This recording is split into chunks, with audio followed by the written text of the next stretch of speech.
Third পার্টির থেকে fourth party, third party তো দেওয়ার কথা, দিচ্ছে হলো ফোর্থ পার্টি, যেটার বিষয়ে আমরা কিছুই জানি না, উইচ ইজ ভেরি শকিং। মানে এখানে আসলে এই যে আমাদের যে খালাম্মারা যারা আছেন, যারা আমাদের মাঠটাকে পরিষ্কার রাখেন বা ড্রেসিং রুমকে আমাদের ওই এনভায়রনমেন্টটা ক্রিয়েট করে দেন যেরকম আমরা যাই বসে দেখতে পারি, তাদের সাথেও কিন্তু আমি তাদেরকে আমার রুমে ডেকে সিইও সাহেব আর ফাইন্যান্সের যে হেড ওনাদেরকে নিয়ে আমি তাদের সাথে বসেছি। আমি জিজ্ঞেস করেছি যে কোন জায়গায় কারাপশন হচ্ছে। মজার বিষয়টা শুনলে আপনারা অবাক হবেন, খুবই সামান্য বিষয়, কিন্তু আমার জন্য এগুলো খুব ইম্পর্টেন্ট। এই মহিলাগুলা প্রতিদিন কষ্ট করে তার পরিবার চালায়। আমি আমার বেতন 6 মাস 1 বছর সরি 1 মাস পর বা 2 মাস পর পেতে পারি, আমার সমস্যা হবে না। এনাদের বেতন যদি একদিনও লেট হয় এটা কিন্তু অনেক বড় প্রবলেম। তো আমি তাদেরকে ডাকলাম, যে জিজ্ঞেস করলাম যে কী সমস্যা। তো বলে যে আমাদের থেকে টাকা নেয়। তো টাকা নেয় কীভাবে? তো আমি বিসিবির সবাইকে ডেকে জিজ্ঞেস করলাম যে কী ব্যাপার। বলে যে এদের টাকা তো ব্যাংকে যায় ডাইরেক্টলি, তো এখান থেকে তো নেওয়া সম্ভব না আনটিল আনলেস ওনারা ব্যাংক থেকে বের করে অন্য কাউকে দিয়ে দিচ্ছেন না। তারপরে হিসাব করে দেখলাম যে গন্ডগোলটা হলো ওভারটাইমে করছে কি, আপনার অনেক ক্ষেত্রে যার বেসিক স্যালারি যতটুক তার চেয়ে বেশি অনেকে ওভারটাইম পাচ্ছে।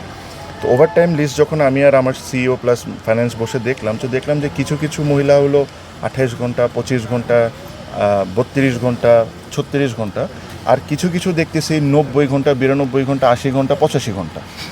তো আমি বুঝলাম যে কাহিনী আছে এখানে, যে 3-4 জন মহিলা বসেছিল, আমি তাদেরকে নাম জিজ্ঞেস করলাম, তারা তো কমপ্লেন নিয়ে এসেছে।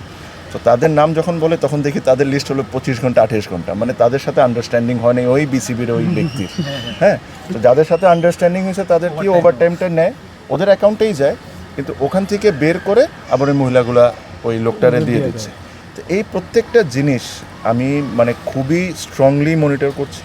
আর আমি মানে হয়তোবা আপনারা দেখছেন যে অনেক বদল হচ্ছে ইন্টারনালি, এগুলা করার আমি পুরোপুরিভাবে চেষ্টা করছি। বিকজ আমার কাছে মনে হয় যে দেখেন, একটা বড় কারাপশন যখন হয়, এটা নিয়ে আপনি সময় পাবেন, কথা বলতে পারবেন, তদন্ত কমিটি করতে পারবেন, অনেক কিছু নিয়ে ইভেনচুয়ালি ধরতে পারবেন। বাট এই যে মহিলাগুলো যে যারা ধরেন 7,000, 8,000, 10,000 টাকা যারা বেতন পান, যাদের এই টাকায় পুরো পরিবার চলে, তাদের থেকে যদি 500 টাকাও কেউ নেয়, it is a massive crime. আর এই জিনিসটা আমি থাকতে কোনো বিন্দুমাত্রাও ছাড় নেই, 1%ও ছাড় হবে না। সো এই জিনিসগুলো আপনাদেরকে জানানোটাও ইম্পর্টেন্ট, আপনারাও এই জিনিসগুলো তুলে ধরবেন, সো দ্যাট পরবর্তীতে কেউ যদি কোম্পানি এসে এরকম টেন্ডারে কাজ পায়, এই ধরনের 2 নম্বরই যেরকম না করতে পারে। আর আপনারাও নজর রাখবেন, এটা আপনাদের রিকোয়েস্ট আমার পক্ষ থেকে, এ ধরনের কোনো গরিবের যেরকম কোনো সমস্যা না হয়। সবশেষ প্রশ্ন, মাত্র 3-4 মাসের জন্য এসেছেন, এর মধ্যে এই অব্যবস্থাপনা দেখতে হচ্ছে, মাঠে ক্রিকেটটা ফেরাতে হচ্ছে, আজকে আবার নির্বাচন নিয়েও মিটিংয়ে বসার কথা, চাপ হয়ে যাচ্ছে কিনা? গরমও তো এমনিতে। না ভাইয়া, জিনিসটা হলো যে এত বছর যে জিনিসটা নিয়ে কথা বলেছি অ্যাজ আ ক্রিকেটার যখন ছিলাম, যেটা হওয়া উচিত ওটা হোক 2 মাসের জন্য অপরচুনিটি। অ্যাটলিস্ট ওই জিনিসগুলো তো কাজ করতে হবে, ঠিক করতে হবে। এখন আমিও যদি 2 মাসের মধ্যে এসে বসেই থাকি আর এনজয় করি the name of being the BCB president, তাহলে আমার ওই 17-18 বছরের যে কথা, যে বাইরে যে কথা বলছি, ওটা ওয়ার্থ ইট না।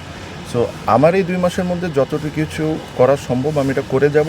আবারও বলি, 2 মাসে শেষ করা যাবে না কোনো কিছু, বাট স্টার্ট করে দেওয়া যাবে। আমরা সমস্যা হলো যে স্টার্ট করাটা ইম্পর্টেন্ট। একটা প্রশ্ন, সেটা হচ্ছে এই যে আপনি স্ট্রিক্টলি দেখছেন এবং অনেক মজার অভিজ্ঞতাও কিন্তু হচ্ছে আপনার, তো ক্লাব ক্রিকেট নিয়েও আসলে এক ধরনের একটা গোষ্ঠী আছে বলে আমরা জানতাম, এবং অনেক ধরনের অভিযোগও কিন্তু ছিল আম্পায়ারিং, আপনি নিজেও দেখেছেন, আম্পায়ারদের সাথেও আসলে অনেক সময় অনেক কিছু হয়েছে। তো এখন আপনি এটাকে কিভাবে দেখছেন, এই যে যারা সিন্ডিকেট কিংবা একটা গোষ্ঠী আছে? আমার কাছে মনে হয় লাস্ট 2 বছর আর 3 বছর যদি বলি, একটা আম্পায়ারের সার্টেন স্ট্যান্ডার্ড সবাই মেনটেন করছে। এই জিনিসগুলা একটা সময় হয়েছে, হয় না যে আমি কোনো সময় এটা বলবো না, বাট লাস্ট 2-3 বছরে একটা সার্টেন স্ট্যান্ডার্ড তারা মেনটেন করছে। আমি যখন এসেছিলাম আমি তাদেরকে একটা জিনিসই বলেছি, আমি বলছি দেখেন, আমি আপনাদের বিষয়ে খুব বেশি ইন্টারফেয়ার করতে চাই না, বাট আপনাদের তরফ থেকে আমার একটাই জিনিস, যেভাবে কাজ করে যাচ্ছেন উইথ ফুল অনেস্টি আপনারা ওই কাজ করে যাবেন। এখানে কোনো ব্যক্তি, কোনো দল, কাউকে কোনো সাপোর্ট দেওয়ার কোনো ধরনের কোনো কিছুর দরকার নেই। যেটা ফেয়ার আপনারা ওভাবেই করবেন। আপনারা হিউম্যান, আপনারা মিস্টেক করবেন, এটা আমি জানি, আমিও মিস্টেক করি, খেলার জীবনে মিস্টেক করেছি, এখন একটা দায়িত্ব আছে, হয়তো এখানেও মিস্টেক হবে। আপনাদেরও এরকম মিস্টেক হবে, ওটা আমরা মিস্টেক হিসাবেই দেখবো, বাট ইন্টেনশনালি যেরকম কোনো কিছু না হয়। আর টু বি ভেরি অনেস্ট, তারা লাস্ট 2 সিজনস বলতে পারেন, 2-3 সিজন ধরে বেশ ভালোই কাজ করছে, কন্ট্রোভার্সি জিনিসটা অনেক কম। সো আশা করি এই জিনিসটা তারা মেনটেন করবেন, বিকজ আমাদের মধ্যে একজন এলিট প্যানেল আম্পায়ার, সো ওই প্রসেসটা তো স্টার্ট হয়ে গেছে, তো ওনাকে দেখে তো আরও 2টা ছেলে 3টা আম্পায়ারের স্বপ্ন থাকবে যে আমি ওই জায়গায় যাব। সো ওই জায়গায় যেতে হলে এইসব জায়গায় খুব স্ট্রিক্ট থাকতে হবে। এখন তো আর কমিটির দল নাই। হ্যাঁ, না কমিটির দল ওটার বিষয় না ভাই।